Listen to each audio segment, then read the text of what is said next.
vers la balkanisation de la République démocratique du Congo. À l'est du Congo, les armes parlent plus fort que les mots.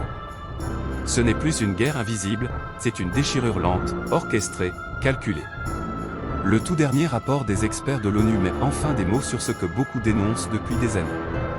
La balkanisation programmée de la RDC sous couvert de sécurité régionale et de lutte contre les groupes armés. Derrière le front du M23 AFC, c'est tout un réseau politico-économique qui se met en place. Des drones, des blindés, une logistique sophistiquée. Rien de tout cela n'est possible sans un appui étatique extérieur. L'ONU l'écrit noir sur blanc, le Rwanda soutient activement le M23 AFC, malgré les dénégations officielles de Kigali. Première alerte, le contrôle stratégique des zones minières du Nord Kivu et de l'Ituri. Là où se trouvent coltan, or, cassitérite et cobalt. L'ONU évoque une exploitation systématique et des exportations frauduleuses transitant vers le Rwanda, transformant les minerais congolais en minerais rwandais à l'export. Deuxième acte, la création de structures administratives parallèles. Dans certaines zones, le M23 AFC installe ses propres taxes, ses tribunaux, sa police.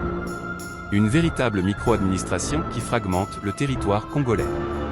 L'État, lui, disparaît. Troisième acte, le recrutement forcé de civils, y compris d'enfants. Et l'implantation de bases militaires semi-permanentes à proximité de la frontière. L'ONU parle d'un risque d'enracinement durable de cette présence, menaçant l'intégrité territoriale du Congo. Quatrième acte, l'implication de sociétés écrans liées à des réseaux d'élite économique régionale. Le pillage des minerais n'est plus artisanal. Il est industriel, organisé, numérisé. Et chaque gramme d'or ou de coltan finance la continuation du conflit. Cinquième acte, le silence complice de la communauté internationale. Les condamnations se succèdent, sans effet réel. Les sanctions, symboliques. Les résolutions, sans suivi.